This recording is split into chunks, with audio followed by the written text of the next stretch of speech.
You're listening to The Secrets of Star Trek, where we discuss the hidden layers and deeper meanings found in all the Star Trek TV series, movies, and more. And today we're discussing the latest episode of Strange New Worlds called Among the Lotus Eaters. I'm Dom Bettinelli, and joining me today on the panel are Father Cory Sticha. Hey, Father Cory. How's it going? And Jimmy Akin. Hey, Jimmy. Howdy, Dom. Folks, remember to like The Secrets of Star Trek on our Facebook page at facebook.com/StarQuestMedia. Retweet us on Twitter, where we're at SQPN, and be sure to leave us comments wherever you find us on social media. We're all over social media. You can find us on pretty much every social media platform, and we love to see you wherever you are. I want to tell you about another show on the StarQuest Network you are sure to enjoy called Let's Science. You can find that wherever fine podcasts are found or at sqpn.com/science. And stick around to the end of the show because we have more of that great listener feedback that we always get from you guys, and we really do appreciate that. All right, this time... Now, Dom, I understand you have a recap of the episode for us this week because last week I was moving from California to Arkansas, and so I wasn't sure if I was going to be able to join for this episode, but I was able to get my internet hooked up in time to see the episode so I could join today. And here I am for the video viewers in an entirely undecorated home office in my new house in Arkansas. This is not actually the maiden broadcast from it, though. I did a live stream yesterday with someone else. So okay. Well, I won't take offense to that. Yeah. Well, what happened in this week's episode of Strange New Worlds? So no pressure here. Here we go. The Enterprise is assisting the USS Cayuga chart a binary system, giving Captains Pike and Battelle the opportunity for some personal time. Battelle gives Pike a gift of an Opilian Mariner's Keystone, which is said to always guide the lost sailors home. But when Battelle gets the bad news of being passed over for promotion, Pike's gift to her is to break up with her, or at least to take a break, and she doesn't take it very well, as you would expect. Then Pike gets a call from Starfleet about Rigel 7, which is a Bronze Age society that the Enterprise last visited 5 years earlier and was referenced in the pilot episode The Cage. That visit resulted in 3 dead crewmen during a 4-hour away mission. Now there's signs of Federation contamination, and the Enterprise has to go clean up its mess and fix the Prime Directive violation. Meanwhile, Erica Ortegas is supposed to have a rare opportunity to go on the away mission, but she's bumped at the last minute because Spock discovered a debris field, and there's going to be a need for some fancy piloting. That leaves Pike, M'Benga, and La'an to fly down, where they each start hearing ringing in their ears and getting headaches and experiencing lost time until they're captured by the native Kalar and taken to their leader, who happens to be the not-dead Yeoman Zach, who didn't die 5 years ago, it turns out, and he's ticked off. Turns out that some radiation causes everyone's memories to go Memento movie every night, leaving, that's a deep cut to a movie called Memento, leaving Pike, La'an, and M'Benga with no knowledge of who they are. A local guy named Luke befriends them, explains things, but as usual, they're not resigned to their fate, so they make a jailbreak. La'an is injured, and the legend is that their memories are being held in the castle, so that's where they head. Meanwhile, on the Enterprise, the same problem is happening there, so Spock suggests they hide in the debris field, which should block the radiation, except Spock doesn't realize that the debris field is the source of the radiation, at least in orbit, along with a meteor from the debris that's on the planet. Only Ortegas' conviction that she's a great pilot gets them out of the field after everyone's memory is lost. On the planet, Pike realizes that the Opilian Keystone he's wearing connects him to someone he loves and has lost, which drives him to confront Zach in the castle, where his memory returns now that he's shielded inside the castle. Zach is arrested, La'an is healed, everyone beams up, and Pike admits to Battelle that he's an idiot, and won't she take him back? The end. How'd I do? Okay? Very thorough. Very thorough. All right. If I had been writing it, the first line would have been, this week, Star Trek does Memento, because so much of this is driven by the same plot concerns as the movie Memento, which is about a guy who can't remember. He has his long-term memory, but he suffered an accident that has prevented him from forming new memories. So he can only remember the last 5 minutes. And he is on a quest, like our characters, to address justice. But since he can't form new memories, what he does is he writes himself notes and even tattoos important facts on his body so that he can refresh his non-existent memory by reading the notes. And they do similar things to that among the Lotus Eaters. In fact, the people on this planet are called the Kalar, and they're divided into two classes. There's a worker class, which are known as field Kalar, and then there's a ruling class, which is described as secretive. At least it was when the Enterprise visited 5 years ago. And because the ruling class lives in this castle, they're shielded from the effects of the radiation from the meteor that is issuing the radiation, or the asteroid. And the field Kalar lose their memories every night. For some reason, it only happens at night. But Luke, the field Kalar they meet, who explains things, has tattoos on his body of important things, some of which he has blacked out because he doesn't want to remember them. And he also has a totem, which has a bunch of pictorial designs on it that also explains the basic situation to him every day. So, Father Cory, your overall impression of this episode? I kind of enjoyed it. Obviously, like Jimmy and John said, this is not a new idea of people losing their memories and having to figure things out with very little information. It's not a new idea of the like some kind of strange radiation causing temporary memory loss. We've seen it in Star Trek. We've seen it in other science fiction. It's not not a new thing. I think they handled it well. One thing Dom and I were discussing before we started is that this episode is a little bit divisive because of a choice of words for feeling, using the word feelings, because of, we'll talk a little bit more about that in a bit, but I think they did a good job with how they handled the aspects of them trying to figure themselves out and using their instincts, their gut feelings, their what memories they do have of themselves, to get through this and to solve the problem. Right. Yeah. I would agree. I like this episode. I like the callback to the cage. We can get into that in a bit. The original pilot of TOS. And I think it wasn't my favorite, but it certainly wasn't. It was pretty good. I liked some of the action and the humor that we had sometimes on the ship. I think Spock is really turning into a kind of a fun straight man for some good humor in this series. And I also like the fact that Spock is not the Spock of TOS, who's the smartest, always gets everything right. That's kind of an interesting development of the character. He's developing, and so I enjoyed this, and I thought it was a good story. How about you, Jimmy? I thought it was a good story. It was well executed. It was not what I was expecting. The title, Among the Lotus Eaters, suggests something very different if you know your historical literature. The reference to Lotus Eaters is found, it's mentioned a few places in ancient literature, but the famous one is in Homer's Odyssey. On the way home from the Trojan War, Odysseus stops at an island whose approximate location is given. It's meant to be in the Mediterranean Sea, but they're more specific in the Odyssey than that about its location.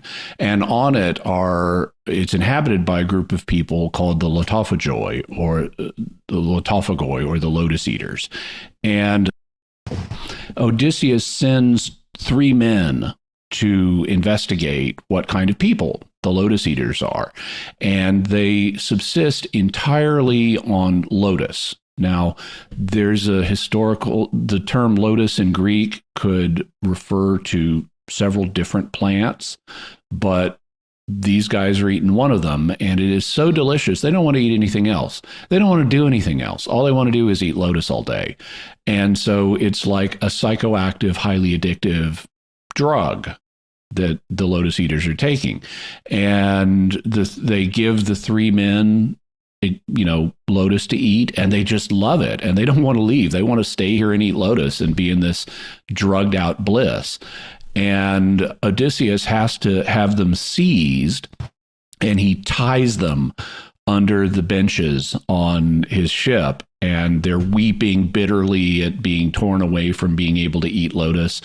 And he orders all the other men not to eat any Lotus, and they sail off. And presumably these three men eventually overcome their addiction. So that's what the Lotus Eaters are historically. And among the Lotus Eaters, I expected some kind of blissed out paradise that people didn't want to leave. And wow, is this not that? This is an interesting choice. Yeah. It's disturbing. It is somber. It is frightening. There's a terrifying sequence up on the ship where the planet has a ring field, a set of rings that are being formed. They're not perfect rings like Saturn because they're too recent for that, but apparently 1,000 years ago, a couple of moons collided or something, and now there's this debris field that's in the process of becoming rings around the planet, and one of the chunks of that debris landed on the planet, which brought amnesia to the people below. And up on the ship, as they're being battered by this debris field, Ortegas doesn't know who she is. She just wants to go somewhere safe. And she's talking to the computer, and the computer eventually leads her to her quarters. And she makes it to her quarters. And what this kind of amnesia does is it removes episodic autobiographical memory. So you don't know who you are. You don't know what your life story is. You don't know other people. What you do know are non-discursive skills.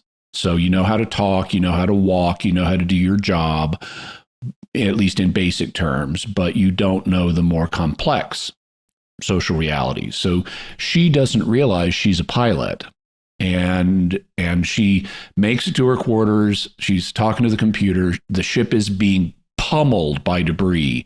It is hitting her viewport or her port, her window, looking out into space, and it's just shaking the ship and crashing. And she's terrified, and she just says, "Make it stop!" And that's a really terrifying moment. Mm-hmm. And it's there. So this is very different emotionally than what I expected from among the Lotus Eaters. It's also a triumphant moment for Ortegas, as you mentioned, Dom, because by talking to the computer and telling the computer, make it stop, the computer says the only way to make it stop is to get the ship out of the debris field. And it's like, we'll do that. It's like, well, you're the pilot. And I'm the pilot? I fly the ship? Yes, you are Erica Ortegas and you are the pilot. And she's like, she adopts that as her mantra to fix it in memory. I'm Erica Ortega, I fly the ship. And she keeps saying that to herself over and over again, walks back up to the bridge, gets behind the pilot's console, and Spock has a great line here because she says, and I have it in my, she says, I'm the pilot. And he's like, yes, you are. I believe you. Now get us out of here. And she says, abso-friggin-lutely, which is like, hey, an infix. You don't encounter those much in English. We have prefixes and suffixes that go on the beginning or the ends of words, but in many languages, they have infixes. And friggin' and its less polite counterparts are the only established one in English. But it's always nice to see an infix. But she just sits down and trusts herself to be able to pilot the ship out of this. Yeah. Well, and that was kind of comments we had on our Discord about this episode, because let's be honest, we're a lot of Star Trek fans. I think I could say our panel included. We're very cautious when the words feelings comes up right now in Star Trek. Because we think of the USS Emotional Discovery, and there's some on the Discord that expressed, like, oh right, they're talking about feelings. Feelings saves everything. We're going back to Discovery, and this is a very different sense of feelings. This isn't emotional. Let's stop the battle and discuss our feelings like they would on Discovery. Like literally in the middle of battle, the Romulans or the Klingons are attacking. What do we do? Well, let's discuss our feelings for 5 minutes before we raise shields. Nothing like that. I didn't get any problem with feelings out of this episode. This is intuition. This is learned behaviors, muscle memory, if you will. But right. Emotion. Someone mentioned mental muscle memory. Right. You know, things that were so ingrained in them that they could remember. And so when she sat down at that console and she said it felt right. Well, because she had that mental muscle memory of how to fly the ship, and it all came back to her. It's like knowing how to drive a car or knowing how to dance. It's not stored in the analytical part of your memory. Right. There were also actual emotions like love that were also, you know, that like Pikes' love for Battelle, that helped him maneuver out of the difficulties he was in on the planet. But that's okay. Like you said, Father Cory, the problem with Discovery wasn't that they had emotions. They're not, you know, we don't expect them all to be Vulcans. No. The problem on Discovery is that everything stopped so they could have emotions. That it got in the way of the plot and of the story moving forward. It's not that it doesn't help the story. Yeah, I'd recommend to folks that they not freak out if the word feeling gets mentioned, because you want feelings in good stories. Otherwise, they're not interesting. It's the excess and abuse of feelings in storytelling that's the problem. Yep.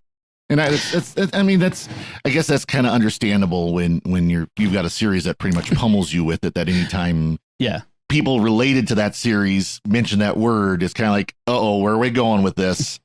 Right. That's understandable. Hypersensitive. Yep. I've moved on from Discovery, so I'm not as Discovery doesn't exist for me. Yeah.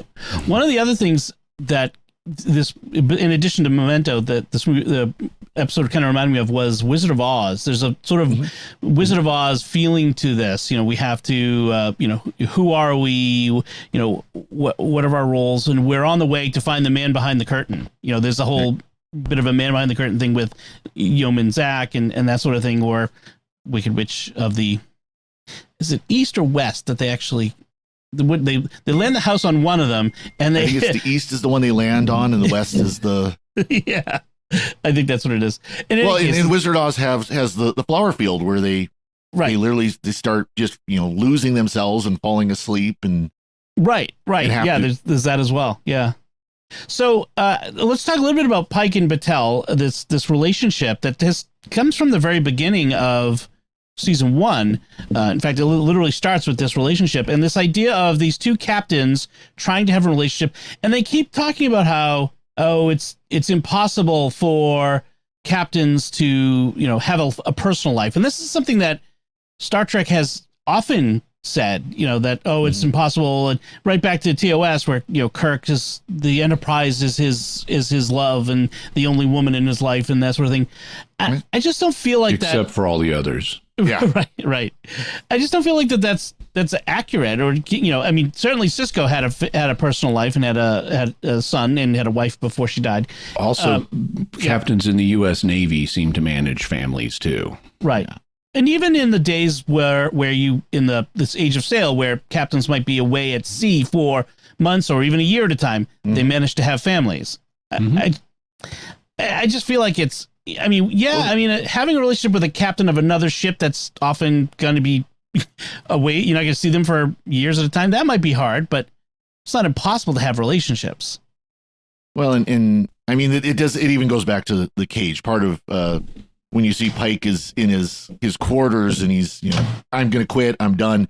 That was part of it. And that was part of the kind of the temptation that came from the Telosians was being able to have the relationship, and to live in that relationship, anything he wanted.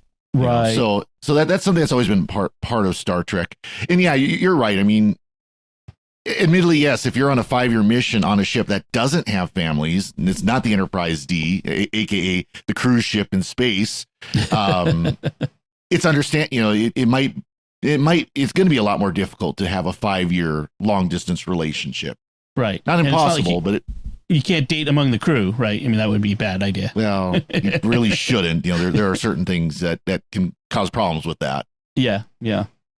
And then there's this aspect of Battelle being passed over for promotion, and Pike thinks it's because of the trial and the outcome of the trial, and that Vulcan admiral from the Judge Advocate General taking revenge on her for failing somehow. Which that doesn't seem logical, but Vulcans are not always logical. Seem logical, but yeah.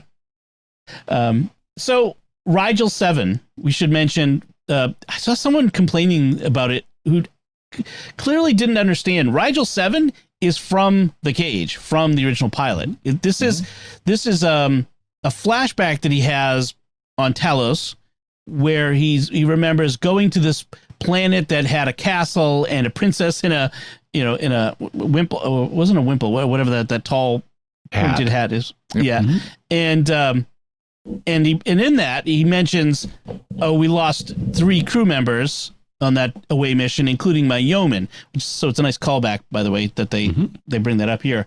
And then he has to get him to bond with Vina in the Vision.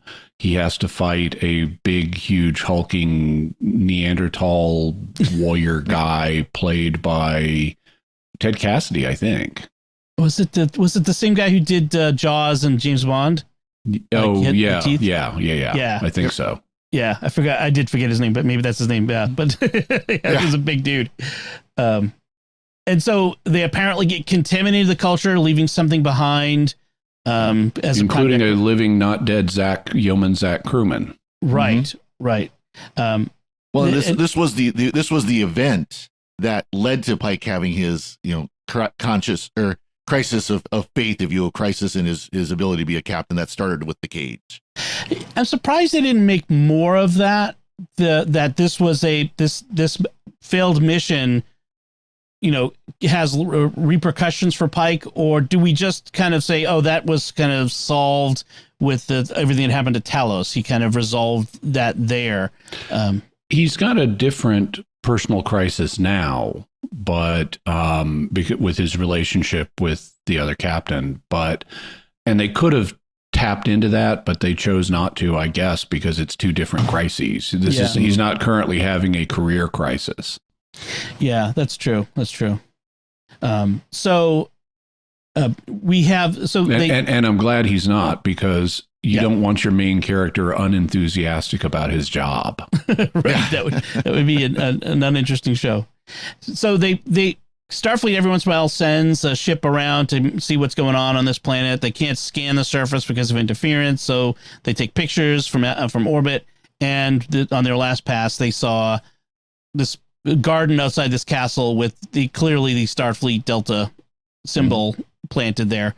It just seems so convenient. You know what I mean? Because Zach, who is now King Zach, doesn't realize that this is going to attract attention, and he's like, oh, my people, they keep using this symbol as my symbol.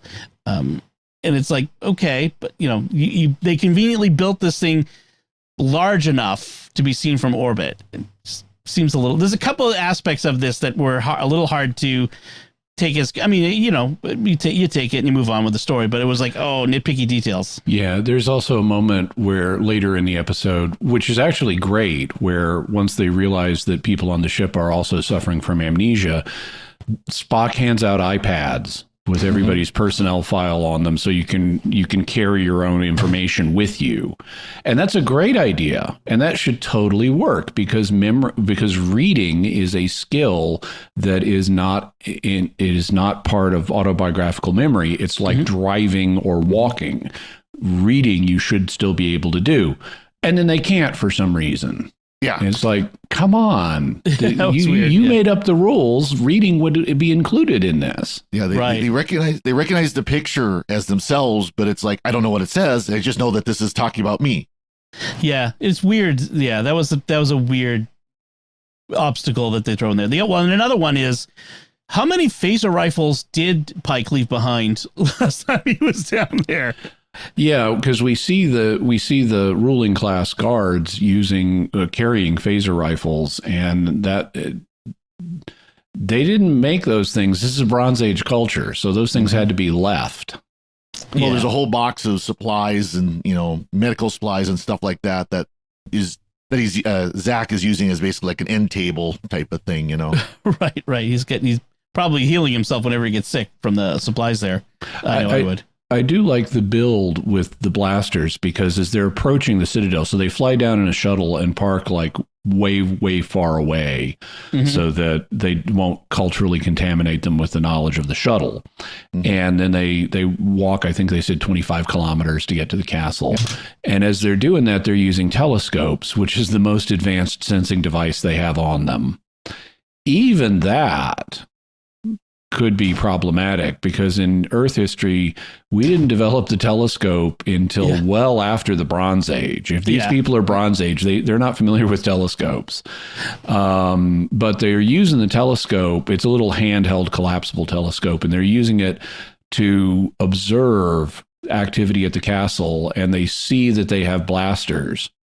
And Mbenga comes up and says, "We've got company," and there's a whole bunch of guards right behind him. And as Pike begins his, "We are travelers. We have come a great distance. We don't mean to cause any disrespect," blah, blah, blah. He's trying to diplomacy his, his way out of this situation. And they immediately say, "We know you're from Starfleet." It's like, okay. Well, that's my speech all done. Let's move on. Speaking of the shuttle, just a little Ship Geek moment. I love the fact that this shuttle has yoke and throttle. Like, in DS9 and TNG and back in TOS, they always flew with like buttons on a panel, which just seems like crazy to try to fly something that way. Even like touch panel, like you're actually using like touch panel, like with a D-pad, joystick D-pad.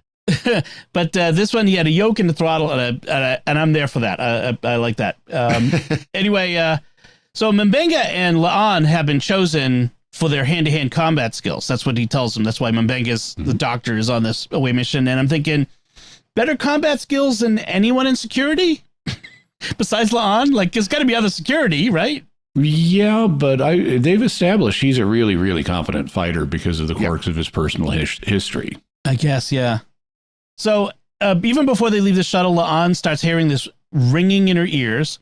And by the way, I saw a lot of complaints online from people who said that the ringing affected their tinnitus or hearing aids, and that it was way too piercing for people who are sensitive. So I thought that was interesting. So she ends up hearing ringing in her ears. She gets lightheaded and then loses 6 hours of time. And so when she realizes that they're 6 hours away from the shuttle, and it's like, should we go back? Well, we've come this far, which sunk cost fallacy, anyone? You should have gone back.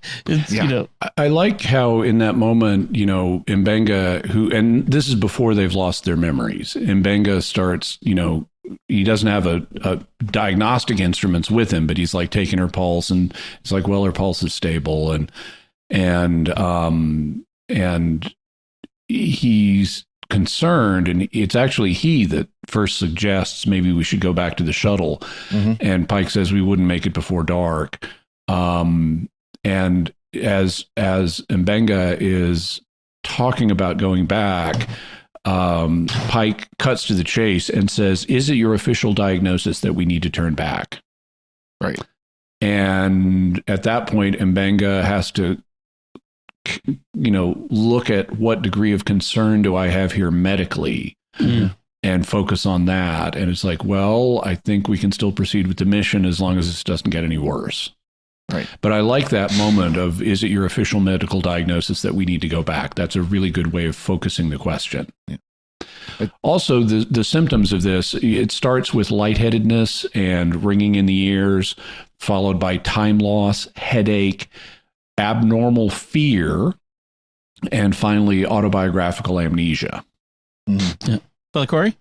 I was going to say, and that's kind of a scary feeling, that time loss. If you've ever been driving tired, for example, this happened to me one time where I should not have been on the road. I absolutely should not have been on the road. And I was driving from where I was stationed in the Air Force home to visit my family, and it was late at night, and I was pushing myself too hard. And I hit a point that I knew this stretch of road well, and I realized I passed it, and I didn't remember passing it. That is the worst. Especially something like that where you're like, okay, my life's at risk if I fell asleep. And I didn't fall asleep. I just completely spaced that time. I just kind of went into autopilot and zoned out. That's a very, that was just a few minutes. Yeah. 5 minutes, 10 minutes. this would be, 6 hours where how do we get to this point where was she walking as a zombie or does she just not remember? Like they had old conversations and had no clue what was going on. Yeah, I think a 6-hour time loss is a much bigger deal. I don't think she communicated to Mbenga the seriousness of what just happened to her. If I lost the last 6 hours, it's like, dude, I just lost 6 hours. Something is seriously wrong. Yeah, exactly. One thing I really dislike in these sorts of stories is when someone decides to gut out or pretend that some major bad thing has happened to them, that they're undergoing a significant ailment or injury or loss of capacity of some sort, and they're just going to tough it out. I'm like, no, because you're putting everyone at risk, including the mission. You need to be honest about what's going on. Now, you may continue the mission, but you have to be honest with what's going on. The stereotypical thing is like they get stabbed in the gut or something like that, and they hide it so people can't see it. And of course, they're bleeding out all over the place. But yeah, that kind of deal. What bullet? So, as we mentioned, they got captured. They brought before King Zach, who's High Lord Zacharias, please. Yes. And he's a little angry at having been left behind, which I can understand, having been abandoned in the Bronze Age. Even King in the Bronze Age is still the Bronze Age. Yeah. In a place where memory loss and all of this other stuff is tough, and they don't tell us right away what's going on, and he's sort of gloating about, oh, you're about to experience how this place affects you, and you're going to be changed into one of these people, like the Kalar and the field Kalar. The field Kalar, right? And it's interesting. Is it Pike that gets affected inside the castle? Like this. I think there's an inconsistency at one point here when they're inside, that one of them starts experiencing the ringing and the effects of the radiation inside the castle when it's being inside the castle that's supposed to shield you. So there was a little bit of an inconsistency in that, I think. He has time loss where he didn't remember going from the castle to the cage. But it's in the cage where the effect hits. So he's it may not be an inconsistency because they put him in a cage outside of the castle, and that's when he loses time and doesn't remember how he got into the cage from the castle. Right. And but they do show him with like the tinnitus in the castle. Kind of ironic. William Shatner suffers from tinnitus. It's kind of interesting that Captain Kirk, in real life, has tinnitus, and that's part of this thing. And he got the tinnitus along with DeForest Kelley and Leonard Nimoy because when they were filming the Gorn episode, they were setting off grenades at the colony site, and one of the grenades was too close to the three of them. Right. We mentioned that in the when we talked about that. That's right. By the way, speaking of the tinnitus, one of the things I liked were the tinnitus cuts that they would do as a directing choice. So you'd have someone on the planet, let's say Pike, experiencing tinnitus, and then they would cut to someone on the Enterprise, like Uhura, experiencing tinnitus. And then later, when it's time to go back to the planet, someone on the Enterprise has tinnitus, and we cut to someone on the planet having tinnitus. Right.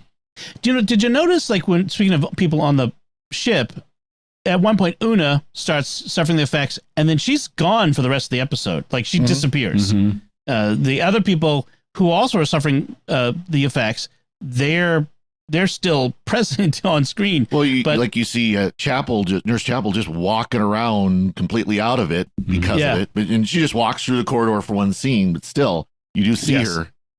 Yeah, but Una is gone. You also see the bridge crew, as more and more people get affected, the bridge crew becomes progressively smaller until it's just Spock and Ortegas. Right. Well, it's interesting, too, though, that Spock at least saw his duty to stay on the bridge, even if he might not have understood why. Right, there was that he didn't leave. Ortegas left. Uhura left. Everybody took off, but Spock stayed there, even if he's like, I don't know why I'm doing this, but I'm here. Right. So let's talk about Luke, the Kalar that befriends them, and he basically takes them under his wing. He's the exposition character who tells the audience what's going on, but they do it effectively. Yeah, I like how it's almost a satirization of the live in the moment philosophy, because that's what he keeps telling them. You know, forget about the past, forget about the future, just live in this moment and everything will be fine. And it's like, you hear the live in the moment, take it one day at a time thing so often. And it's like, no, humans are planning creatures. We plan for the future. Our plans are based on our memories of what's happened in the past. We need to be thinking about all 3 time zones. And this live in the moment stuff has very limited application and utility in life. And I love seeing that be sent up by live in the moment being a hellhole where no progress is made ever. And you are enslaved, essentially, the field killer, anyway. You know, this brings us to the moral crux of this story, I think, which is Luke says, no, the forgetting is a gift, because by forgetting, we can forget anguish and pain and loss. We are free because we have no past and have no burdens.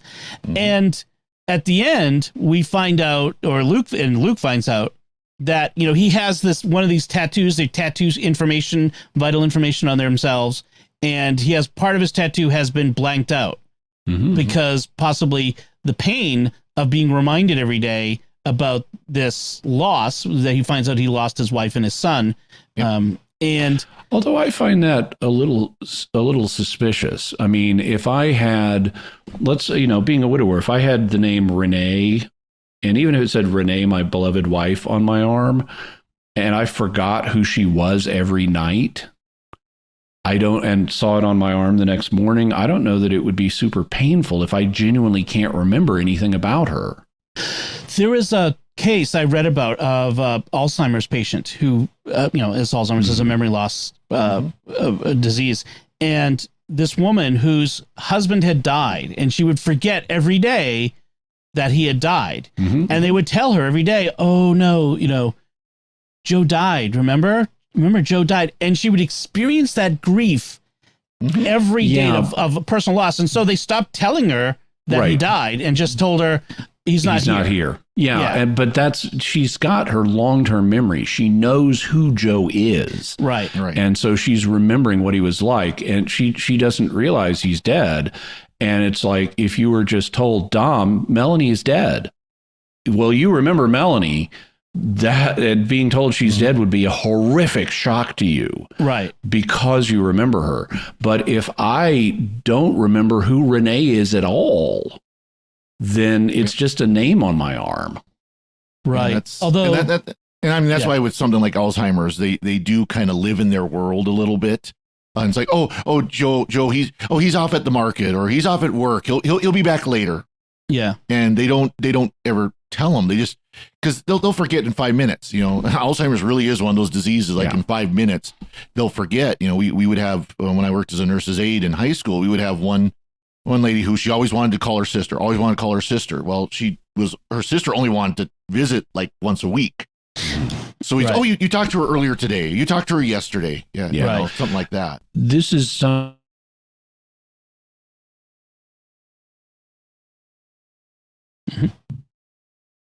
lying is that it can be morally acceptable and even a moral positive to use deception in some situations.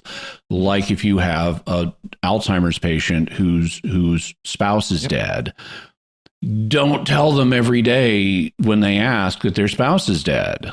Yep. You can imply to them that the spouse is still alive and just not here now. Mm-hmm. And that's the actual merciful thing to do to that person, rather than traumatizing them over and over again by telling them a truth that they're not prepared to accept, or that will be wrenchingly traumatic for them.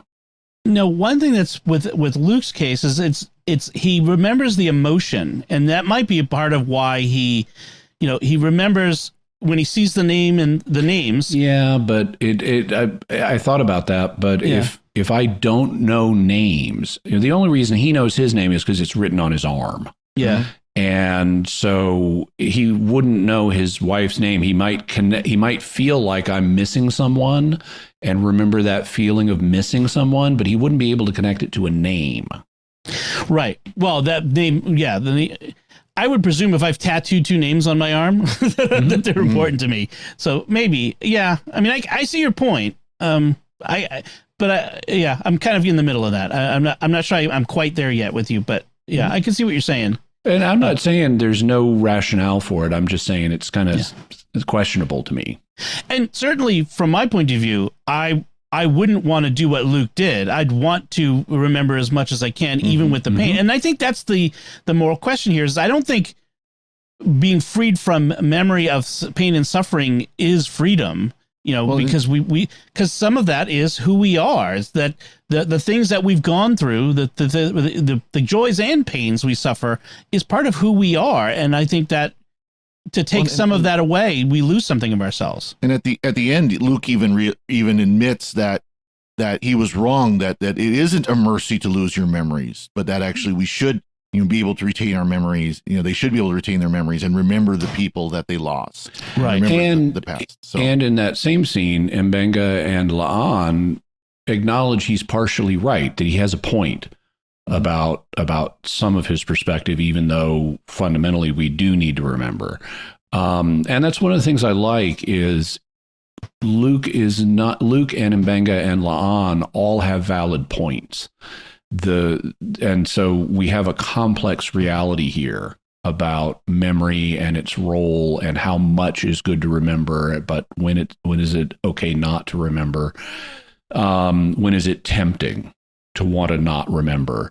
All of those things are valid points, and we're dealing with a complex emotional reality. And I like the fact the writers are acknowledging and exploring that rather than just portraying one side as absolutely right with no questions involved. Among the Lotus Eaters sometimes refers to people who are opium, like poppy, the drug addicts. And sometimes people descend into drugs to escape remembering, to escape the memory of suffering or pain. And maybe that's what they were trying to get at with this title and with this story is we can try to escape from our pain and suffering through various means, but that's not an improvement. That's not better for us. In the end, Pike decides to solve the problem on the planet by taking the asteroid off of it. So they tie a couple of shuttles to it and lift it off the planet so that the civilization will, progress, with people having their memories again. Yep. And Spock questions Pike about, is this we're sent here to clean up a prime directive problem. Are we interfering with the natural development of this culture? Yeah. And Pike says no, and Spock finds his logic reasonable, but I would have made the point, dude, there is we all know the prime directive is illogical and applied inconsistently and is frankly morally indefensible. But if it's there, it's got to be interpreted in the most reasonable way possible. And there is no natural development happening on this planet because everyone's losing their memory every night. Yep. And I would say an asteroid falling from the sky is as natural as it gets. Someone didn't do it to them. And, this is nature taking its course. I also think removing the asteroid is the right thing to do. Yeah. It's the moral thing to do. So if I had to rationalize it in prime directive context, though, this is preventing the natural development of the culture. Right. And they're not developing naturally. They're stagnant in this because of what's happened with the asteroid. So one thing I want to bring up is the actress who plays Erica Ortegas, Melissa Navia. She in between seasons, she suffered a horrific loss. Her husband died of leukemia, and I remember reading an interview she gave about the suffering she went through and the experience of that, and I really could feel like in this episode, she's a good actress, so obviously, but she was a really good actress in this episode. I was impressed. I felt like some of her personal pain was coming through in some of what I was seeing on screen, or maybe that was just me, remembering her interview. But I could see like she's someone who would have gone through this personal pain and remembering and and all of that this would apply to, and in fact, I think in the interview she talks about at one point she wishes she could forget all of her life with her husband and all this other stuff. I'm not sure if that's an accurate memory, but there was something about wanting to move on and then realizing the importance of remembering things. So yeah, my memories of Renee for a while after I'd lost her it was painful because I remembered her and I knew what I had lost after she died, but I would never want to give up those memories. Yep. In fact, being willing to endure the pain of remembering someone and wanting to remember them is a sign of your love and commitment to that person, even after they're gone. Yep, definitely. And then there's Spock, who is in this episode he's Lieutenant Spock. He's not First Officer Spock, Lieutenant Commander Spock, or Commander Spock. He's still kind of relatively new at the job, and he makes a mistake that almost destroys the ship in this, which is he thinks going into this debris field will save it. And in fact, it makes things worse because he doesn't see that the unknown substance in the rocks is actually what's causing this amnesia radiation. And the problem is not just his. I mean, you always have to remember on Strange New Worlds, Spock is not the first officer. He is not in charge when Pike's gone. That's number one. Yes. And he goes to number one when they discover that the planet seems to be the source of the problems they're having. He says, we need to get away from here. And number one, who is suffering from the problems herself, tells him, keep us close, because if we're having it bad here, imagine what they're experiencing down on the planet. And so she naturally doesn't want to leave, but it's the fact she gives the order to keep us close that causes them to seek shelter in the debris field, which makes it even worse. Yep. So we did get a comment from a patron on this episode, and I don't want to hold it for next time. Kind of bring it up here because I want to address a couple things that other listeners may be thinking about. And he says he felt like this was a sloppy episode. He said, first, they send the only doctor on the away mission. Second, Ortegas is allowed to shush Spock, her superior officer, and tell him he needs to know when to leave someone alone. And then Uhura gets sick on the bridge while navigating through a debris field, and they send the pilot to escort her to sick bay. And he says, I'm usually not such a stickler for detail, but this was bordering on ridiculous. And I want to address those things because first, Chapel, we call her Nurse Chapel because that's what she was in TOS. She's really a doctor. Yeah. And in fact, we saw how capable she was treating Uhura. Second, Ortegas and Spock are the same rank. They're both lieutenants. So he doesn't outrank her. He's not her superior officer. So, that's another one. And then they weren't yet in the debris field when Uhura got sick. They went to shelter in the debris field as things started getting worse, as people started getting sick. But they weren't in the debris field yet. That's why they wanted Ortegas on the ship in case of debris from the debris field coming out of it and endangering the ship. So I feel, there are nitpicky details to criticize, but I didn't feel like that those were necessarily accurate to this episode. One thing I liked was that how jazzed Ortegas was to get to go on an away mission, only to be told not to. And given that Spock is a Vulcan trying to fit into human culture, I took her, you should work on knowing when to leave people alone as helpful, friendly advice rather than, I can see one lieutenant saying that to another lieutenant. Yeah. As helpful, friendly advice rather, it's not insubordination because she's not his subordinate. Right. But I like that. And I like that he said, thank you, I'm working on that.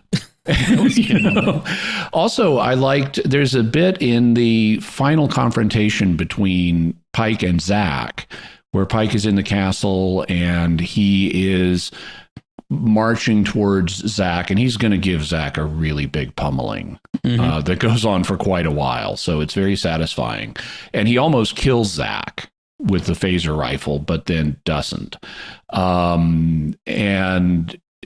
But there's a moment where Zach has the phaser rifle and he's trying to blast Pike, and Pike deflects it with a platter. He's got like a serving platter and he deflects the blast. And I couldn't help but thinking of Perseus in when Perseus kills Medusa, the Gorgon. You know, he approaches her with like a mirrored like a mirrored platter, so that she sees herself and dies. I was thinking they should coat starships in whatever that platter is made of, so that they could deflect the phaser. Well, you know, you'd think that would be like standard issue if you're going for, you know, like a ground fighting or whatever. Make sure you've got armored or shielded armor. You know, they should have like personal like shields on mirrored shields where they could just you're gonna shoot me, well I'll just reflect it back at you. Anything else, Father Cory? Do you have anything you wanted to add on that? Nothing here. Okay. We do get Pike's apology to Patel. I forgot to mention that there was where he apologizes. She doesn't let him off the hook necessarily, but she says they're effectively reconciled. She says, let's see how the next 30 minutes go and take it from there, and in a romantic way. Yes. Right. How about you, Jimmy? Any other notes? Okay, so let's get to our feedback then. And our first feedback comes from our discussion of Ad Astra per Aspera from Clint, who sent this email. Just want to mention some aspects of the above named episode, though I don't know if the writers were aware of them. Ad Astra per Aspera is the motto of the state of Kansas. Kansas fought the Civil War for 10 years longer than most of the rest of the country. See the history of Bleeding Kansas, where pro-slavery factions attempted to force Kansas to adopt a pro-slavery position. Spoiler, it didn't work. Kansas was the last state to join the Union before the Civil War, and it did it as a free state. Kansas lost more men per capita than any other state on either side, in spite of the fact that there was no economic motivation. Kansas was not industrial nor invested in a slave economy. I like to say that Kansas was the only state in the Union to fight solely on the side of the Angels, but I'm a Kansan, so. Bottom line, with the themes of the episode resolving around discrimination with the subtext of American racism, I found it deeply satisfying that my state's motto was used as the title. And I wanted to add, and I hope to put this link in the show notes, I found a story of how the state got its motto. The man behind it was actually a native of my state who was born not far from where I am, John James Ingalls. And it talks about to Ad Astra per Aspera means to the stars with difficulty. And in this case, the stars was the field of stars on the American flag. So Kansas entered that field of stars with difficulty. But note now that you've done that, Kansas, if you want to keep the motto, you need to build a spaceport. That's right. Yeah. Texas can't be the only one with the spaceport. So, and then for our next feedback, we got this on our discussion of Tomorrow from Joby, who sent an email and said, while I agree that saving Archduke Ferdinand could have prevented communism and Nazism and both world wars, there is a time paradox that you're not considering. If there were no World War II, Werner von Braun would not have had the funding to advance rocket science in Germany, leading to our space program. No American space program, no Star Trek TV show. No Star Trek TV show, no Secrets of Star Trek. No Secrets of Star Trek, no this email, poof. What email? Hey, history is fragile, man. If your parents had behaved only slightly differently on the night you were conceived, you wouldn't be here. A different person would be instead. That's right. Yeah. Careful on those branching timelines. They're fragile. So thank you both for the feedback. We appreciate it. All right, so we'd like to take a moment now to thank our patrons who make it possible for us to create The Secrets of Star Trek. Their generous donations at sqpn.com/give make it possible for us to continue The Secrets of Star Trek and all the shows at StarQuest, and you can join them by visiting sqpn.com/give. So that's it from us. What did you think of Among the Lotus Eaters? You can let us know by commenting on the show at sqpn.com/trek, or our Facebook page at facebook.com/StarQuestMedia, or send us an email to trek@sqpn.com, or visit our Discord community at sqpn.com/Discord. You can watch The Secrets of Star Trek on our YouTube channel at youtube.com/StarQuestMedia. And we'll be back in 2 weeks when we'll be discussing the next new episode of Strange New Worlds, Charades, plus whatever's the episode after that. Until then, Father Cory Sticha, thank you for joining me and sharing The Secrets of Star Trek. Thank you, Dom. And once again, I'm Dom, and Jimmy Akin, thank you as well. Thank you, and live long and prosper. And once again, I'm Dom Bettinelli. Thank you for listening to The Secrets of Star Trek on StarQuest. And remember, I am Erica Ortegas, and I fly the ship.